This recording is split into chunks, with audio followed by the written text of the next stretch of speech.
Hey everyone, welcome back to Talking Cardboard. On this exciting edition, we're going to go through 10 games that are underrated, way off your radar, but they shouldn't be.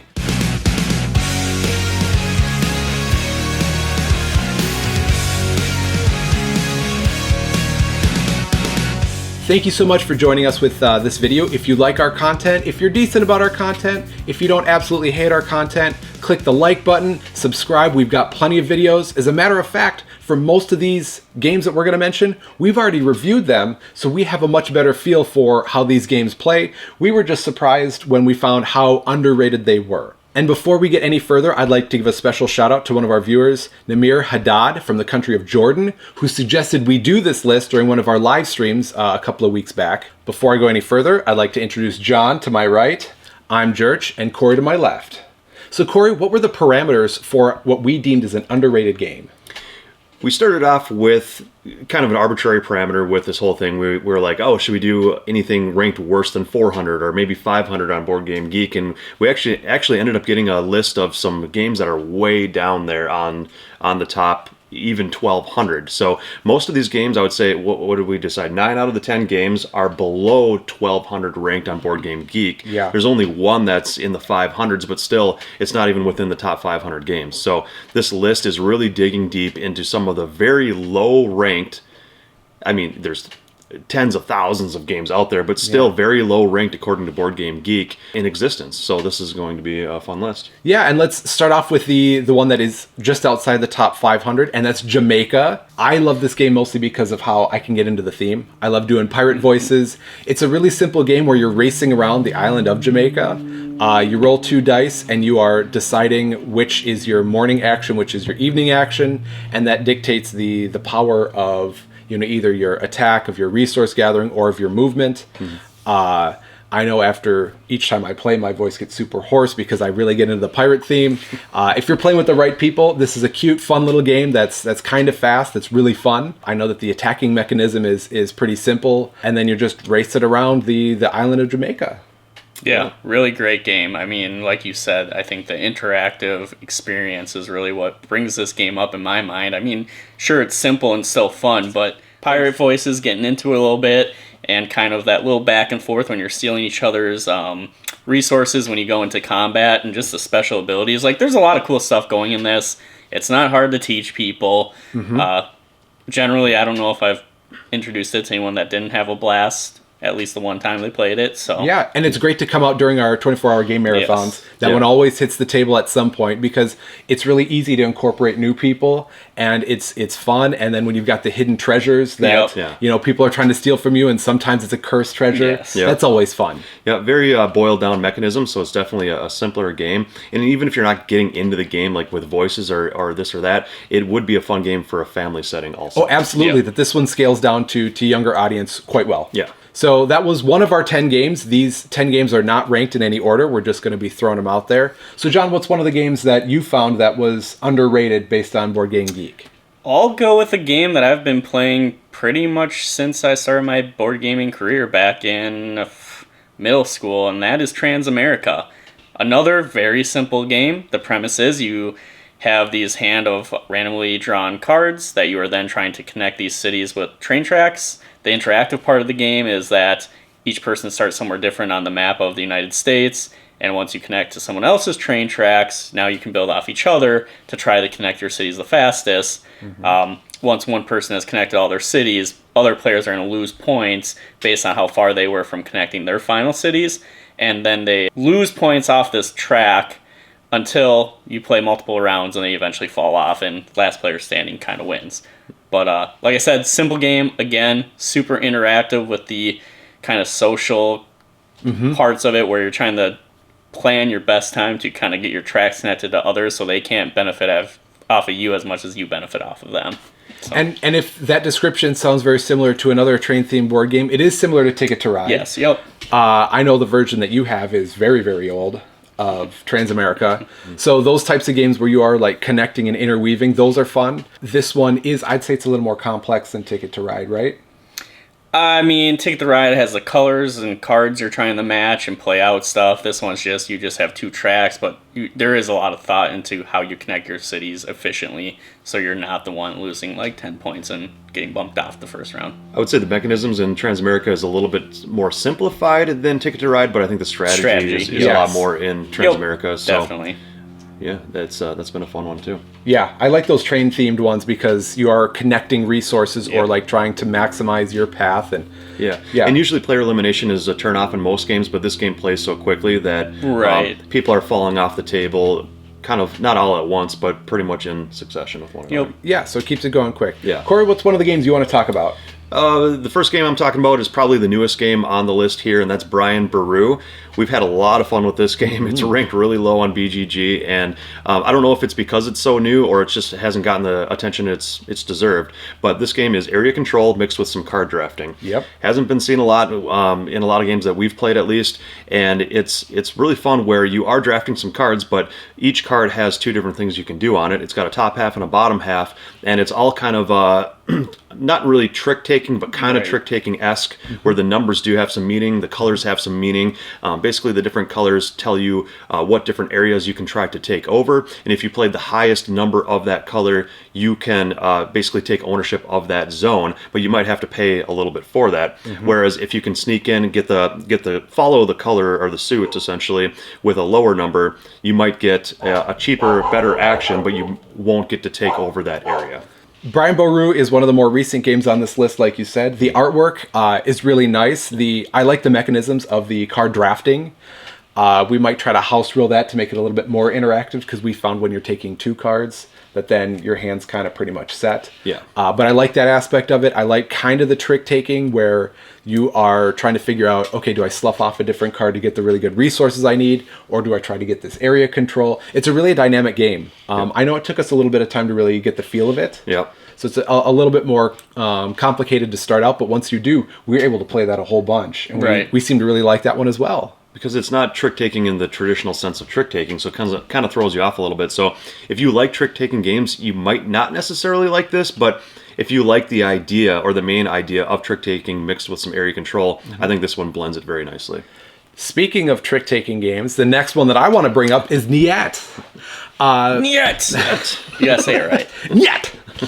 My family grew up playing a lot of games like Cribbage and 500 and Euchre, where the latter are trick-taking games. So what Niet does is it kind of ups the ante, where instead of a set of rules, a predetermined set of rules, is everybody individually is knocking off rules for the round, whether that be what the trump is, what the super trump is.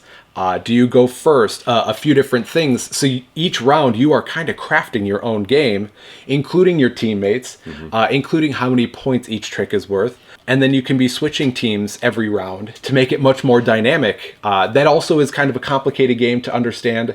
Some of the rules for like trump versus super trump type of thing. But once you get into it, Niet was a really fun, inexpensive little game that I and my family really like playing.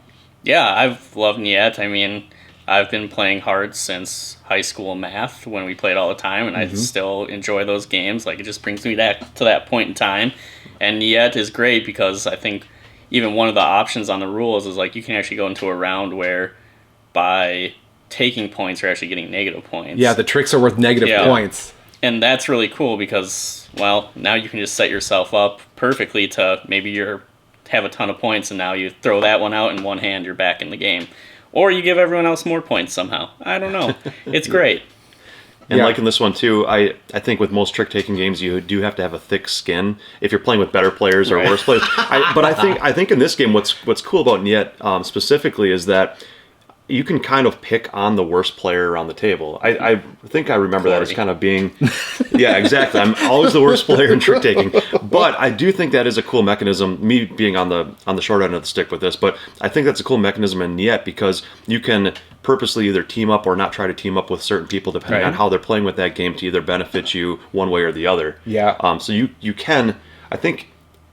sometimes it is a benefit to pair yourself up with the worst player, isn't it? If I remember correctly, it depends. Sometimes, yeah. And the way that each round starts is it's a process of elimination for options for the rule. Yeah. So it's not like you can automatically pick, oh, this round's going to be worth 5 points.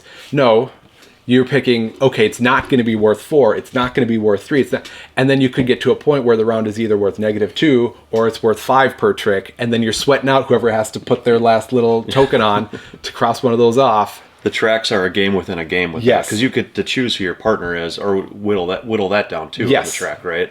So very cool how that works. Yeah, and a fun little trick-taking game. It's very inexpensive, comes in a nice little self-contained box for travel size. And yeah, like I said, my family loves it too.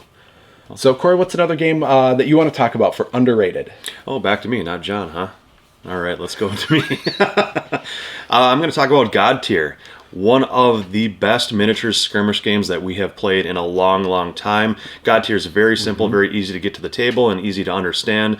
Like with any miniatures games, there are a little bit of rules, nuances, and a little bit of complexity to it, but once you get the hang of it, it plays a lot simpler than a lot of other miniature games out there. In God Tier, you have these pre-formed like champions with their own followers and that sort of thing, and you are banding either 1, 2, 3, or 4 of them together into one big army. And but like I said too, it is more of the skirmish style. You're planting flags, you're stomping out other players' flags, you're trying to get the most points each round, because whoever gets the most points for that round takes the point token essentially at the end of the round. First player up to 5 points wins. I do want to say that it does play fast when you're using maybe only 1 or 2 factions. If you're playing the full complement on each side, it does play for a longer game, but that's also what's cool about it too, is you can scale the amount of time you've got for either during the day or that night to play, and you can integrate the amount of champions that's necessary to play in that time frame. So very cool. And I know when we've played it, even though it takes a long time, it never feels like it's a long time. Right. Because there's always so much you can be doing. We love going 2 versus 2. You invite in one of your brothers usually, or Kaylor shows up. You're strategizing, okay, we want to do this. I know when John and I have been on a team, we're like texting each other so then you guys don't hear, and trying to figure it out. The artwork is fantastic. Each of the factions or the heroes seem like it's a different play, where it's not just reskinned the exact same thing you can do. It's really dynamic. I know each of you guys have factions that you are more specific to, so you went out and bought those different ones. That is something worth mentioning too. Well, not only like the molds and everything look really good with the miniatures too, but each faction has a different color, or there's different colors associated with it that mean different things. Like red is good at killing champions, yellow is good at killing the minions, and then you've got green and blue, which are either good at planting or protecting the flags, and you get bonus additional points for that at the end of rounds for kind of tailoring your strategy to be what those colors are good at. So you can really customize your army or your couple champions that you pair together, and it makes for a lot of replayability with that too. Yeah, you could spend like a whole Saturday getting a group of people together and just playing God Tier, different combinations, different matchups with that. It is definitely a really fun one to get together and play. Yep. Cool. So John, what's another one on your list that you want to be talking about? Oh, we're going to go with one of my newer games, and this one's near and dear to me for a lot of reasons, but that is World of Warcraft, Wrath of the Lich King, a pandemic system game. And essentially it's Pandemic recreated with a lot of the similar rules, but skinned with a World of Warcraft theme, where you're up in Northrend going to defeat these random dungeons and ultimately the Lich King. Like Pandemic, you're spawning ghouls instead of disease cubes. You got to fight these ghouls off, keep them in check, just like Pandemic. You've got Abomination, which is a stronger version of the ghouls, which take more damage, and also they'll start losing you. Gosh, I can't actually remember the term for the fear track, but essentially, if you get down to the bottom of, we'll call it the fear track, you'll lose the game, and those abominations spawn more fear if you can't put out another one. The uniqueness to this game is that you each pick a hero to play, similar to Pandemic, but the heroes really have a lot more variability, and they all have a health pool, so you're actually going into combat against the ghouls, the Lich King, the abominations, venturing into the dungeons, and you take damage, and obviously dying is a negative for your fear track. Yeah, I'm sure there's things I'm missing, but a lot of good incorporation of World of Warcraft theme into a game that's centered around that Pandemic system. Well, and if you have played Pandemic before, there's a pretty good chance if you were to play this game, you wouldn't realize it was a Pandemic game. Yep. It's got those tight mechanisms of bad things spawning and spreading out, but it doesn't feel like you're doing the same type of game where you're moving around, where there's one quarterback. In this one, they've really, I don't know how they did it, but they ironed out where you don't have just a quarterback that's telling everybody what to do, because we all have our own powers, our own starting areas, and then everybody has much more autonomy for how they're playing, which is why I think this is probably my favorite version of Pandemic. Yeah. Because there is nobody that either takes control or nobody who feels like, well, somebody else is just going to drive my car, type of thing. And as an incentive to check out this game, one of our giveaways that we don't know what we're doing will eventually be this game. Yeah, we'll be giving away a copy. And we'll figure out something for how we're going to give that away, because it's been sitting on my shelf way too long. Yes, it has. One of my games, one of my remaining ones on this list, is a little card game called Guillotine. I'm not that familiar with the French Revolution, but some people did some things and then they got their heads chopped off. So what this is it's a card game kind of engine builder, a little bit of Take That, where based on who is next in line for the guillotine, if you are able to get their head chopped off, then they go in your line and you get rewards for that. Or sometimes it's a punishment type of thing where it's hurting your engine. You can be trading the different bodies, if you will. Well, actually, it's the heads at this point. That's the important part. With other players. So it's a little bit of Take That. It's a little bit of building an engine, and it's a really fun game you can play quick. I know the first time I was introduced to it, I didn't understand the lines of strategy right away, because there are some lines, but then halfway through the first game, I was like, okay, we got to play this again, because I understand how these three things line up, and this is going to be fun. Right. I know that we are, at Talking Cardboard, a fan of a lot of quick little card games. Yeah. This is one that we haven't played together, but when I saw this on the list, I was like, oh yeah, Guillotine, I love that one.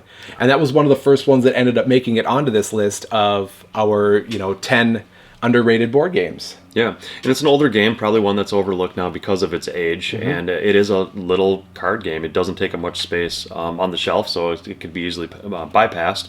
And it's one that I haven't played, but I've seen plenty of times too. So I'm looking forward to trying it. Yeah, I'll see if I can borrow it from my friend, and then we'll try it, and then possibly do a way too late review on it. There you go. And I know nothing about this game, so I'm just going to keep nodding my head and pretending like I know what's going on. Perfect. Or we can throw it back to you for your remaining game, so then you won't have to hurt your head. My last game to talk about here is also another somewhat newer game. I know there's an expansion coming out to it soon, which we're really excited to check out, and that is Skull Hollow, which, coincidentally enough, me and Corey actually got to the table again last weekend. Love this game. If you've ever played Shadows of the Colossus, this is what it feels like. Basically, you take on either the Foxen heroes, or you are one of the 4 monsters that is a single token, and you kind of have a board that is the Hollow, Skull Hollow, which the Foxen are trying to defend against the monster. And then the other board is the board for the associated monster. Essentially, the heroes are trying to jump onto and destroy appendages on the monster until they've taken out all its health. In that case, they win the game. Whereas the monster has a unique objective to that monster, or they need to kill the whatever royalty the Foxen heroes had chosen, whether it be the king, the prince, the queen, etc. Yep. But yeah, pretty simple game. There's a lot more to it. There's like cards and heroes you're playing as the Foxen. As the monster, you're playing cards that match your abilities or movement. And another cool mechanism is that each monster is very unique. Yes, and absolutely. The appendages they have all correlate really well to the abilities that they're given, which are very unique to that monster. I don't know. It's just really unique game. And I know when this one first came out, we got it to the table a whole bunch, really trying to learn the best way to do each of the monsters or the best plan of attack against them.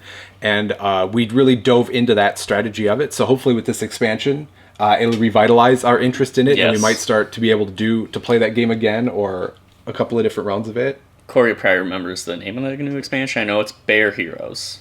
Yeah, it's called Maul Peak, like bears mauling people. Yeah. Ooh. Maul. So yeah, Maul Peak, it's a standalone expansion, but you can combine the two for a 2v2 game, or you can just buy it. I am very excited for it to try that 2v2. Yeah. That could be very interesting. So I think it'll be real similar, but 4 new monsters and the bear heroes now, essentially, that you can have 2 good teams. Oh, so that will be super fun. Another game, too, with multi-use cards. Top half and a bottom half. And they're real slim, not too convoluted of decks. Like, the different cards you can choose are very simple, but also not not too many multiple copies of them. So once you play something for either the top or the bottom half of it, you go, shoot, I really wanted the other half of that to come up a lot sooner, but now it's in the discard pile. It's going to take a while to recycle it here. So it's one of those games where you are picking, the best out of two great options, and it's very hard decisions to make with that. So a lot of fun. Yeah, so Corey, what is your last game on our 10 underrated as per Board Game Geeks ratings? Yeah, the last game I'm real excited to talk about. It's not an IP that I'm super interested in. I mean, I did like the movies growing up, but I didn't absolutely love them. But don't let the theme detract you one way or the other. This game is Back to the Future, Back in Time. Mm-hmm. It's kind of one of those Target style games you could find at Target or big box stores and that sort of thing, and that might be a turnoff for some people also, but it's just something that I think you should pick up and try. It's one of the best cooperative games I've ever played. Mm-hmm. Very difficult to beat. The threshold of winnability is very hard to overcome, which is something I look for in cooperative games. Mm-hmm. But it's also simple too. The theme really plays through. Like I said, you don't have to be in love with the movies, but that theme really does pour through, where you are running around the town trying to get George and Lorraine to fall in love, and all in the meanwhile, Biff is also running around causing havoc. Mm-hmm. You have these different event cards at different locations that you can interact with, try to roll some dice to overcome them, because when you do, you get tiles that you can add to your personal tableau that'll either give you additional actions or give you additional dice to roll during your turn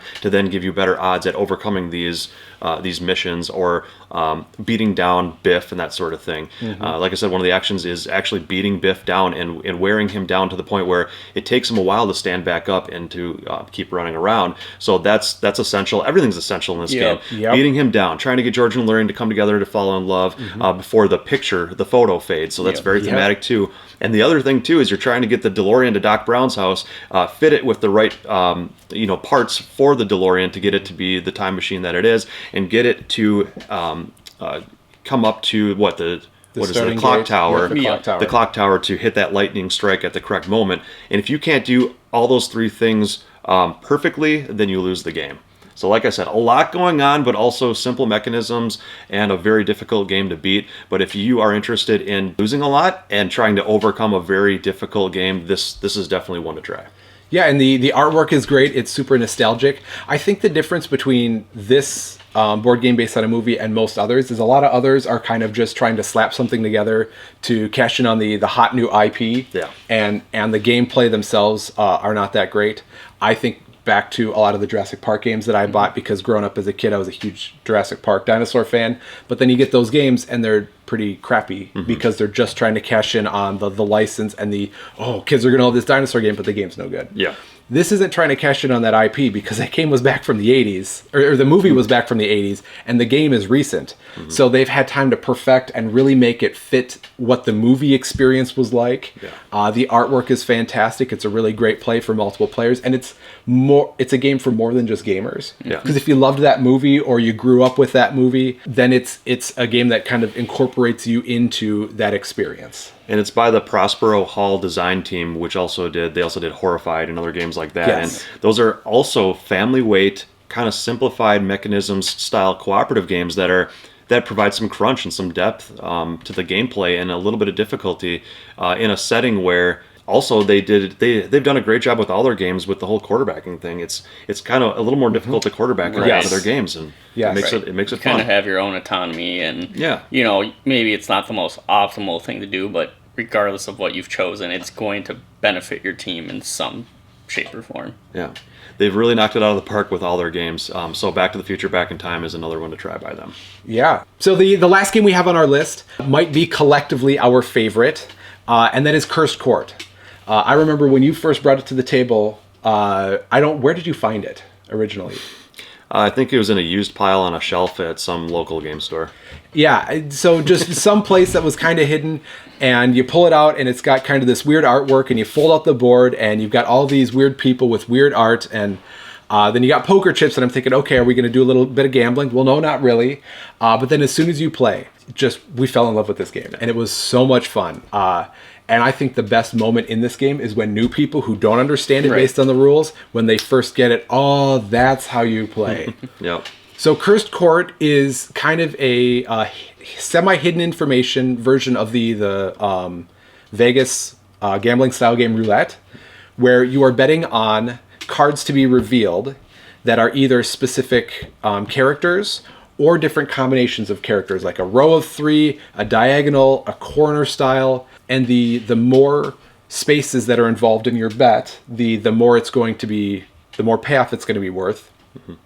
But your chips, and this is the interesting element of it, your chips are not your bet, it is the strength of how you hold that specific board space. Exactly. Yeah. So if I put 1 chip down, in order to take control of that space away from me, you have to put at least twice as many. So everybody gets 20 chips for the round, and you have to strategically be placing your bets to where you can maximize your returns coming in and where nobody's going to be pushing you off of those spots. And as you go along through the round, more cards are revealed. So there's more public information for what is going to pay out. And then everybody has their private information, the card to their right, the card to their left. So there's some overlap in what people know. And then there's a social deduction on what do they know, what are their cards, and then how can I maximize my bets. The game within the game in this one is so much fun. Yeah, really, like, the first couple of rounds when people throw out like a 4 bet somewhere that isn't being heavily bet, it's like, okay, do they know something? They slow play this, or are they just throwing 4 chips out to get you to bite on something that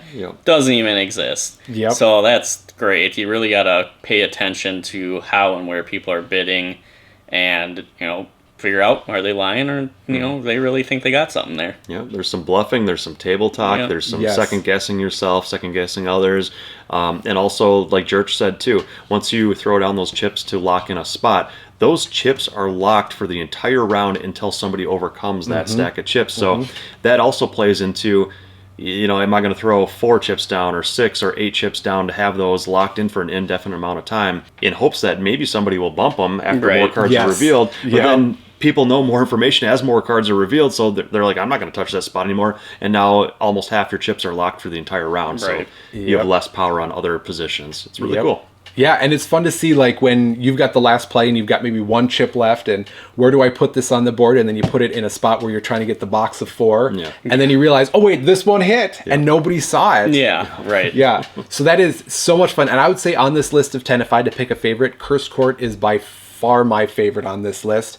Because I love the social deduction. I love the adding more information and it changing the dynamics of what's going on. A lot of player interaction. And it's great for new people. My mom in particular loves this game. She loves playing this game. And it's a good game when somebody that is way different in terms of their gaming comfort, their gaming experience. When you both can enjoy this game for different reasons. It's so much fun. So, John, what do you think is one game on this list that particularly stands up for you that either it should be rated higher or it's like your favorite game on this list? For me, it would be World of Warcraft, Wrath of the Lich King, a pandemic system game. Yep. Which, I don't know why I have to say that every time all the way out, because it's super long. But yes, definitely my favorite. WoW always will hold a special place for me, so any game that can capture that feeling well will always rate pretty high with me. Well, and that game in particular is one of your top 10 games of all time. We all have our separate lists for that, so if you want to check that out, that's in other videos. But I know that when you saw that outside of the top 1,000, you were almost a little heartbroken. A little bit, but that's all right. It's newer, and I don't know if people really, the people that use Board Game Geek really seek out, more pandemic games. There's already so many. There is a lot, yeah. Yeah. So, Corey, what about you? What's one game that you're surprised was outside the top 500 or essentially 1,000? Or what's your favorite on the list? For me, I'm going to probably pair 2 games together because I've always been in search of kind of more of a miniature style game that really resonates with me. The one that you can get down to the table, a simpler rule set, and looks gorgeous as you're playing it. I'm going to pair God Tier and Skull Hollow both together because both kind of scratch a similar itch for me that I've been longing for so long. Yeah. But they're both different enough games, but also I'm just super surprised. Even God Tier's been out for a few years now, but I'm super surprised that these are still ranked so low. I can see that both of them play probably best at 1v1, up until the new standalone comes out for Skull Hollow. But so that might be kind of a turnoff for people. But if you've kind of been longing for more of that skirmish style with a little bit of a board presence and trying to overcome either an objective or even a miniature style game for a long time, and something like Warhammer hasn't really resonated for you, I would say either give Skull Hollow or God Tier a try.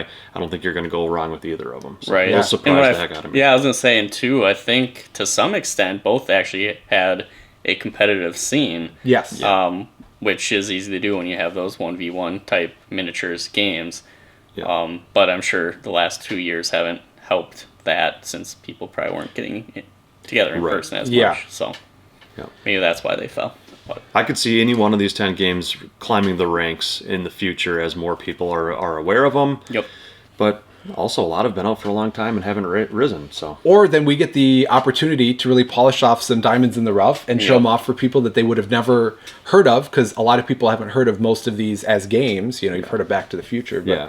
And this isn't just a list to make a list for a video. Like, Yeah. honestly, we can suggest any of these 10 games, and they're all amazing. So Yeah, so from all of us here at Talking Cardboard, if you have any other games that are outside of Board Game Geek's top 500 or 1000 that you think we missed, put them in the comments, because we love trying new games. And if you've got suggestions for other videos, we love hearing that too, because we want this to be a community. And we love the interaction and the fact that now we get to show off some games that may have been underrated. And the fact that we don't have to come up with our own content.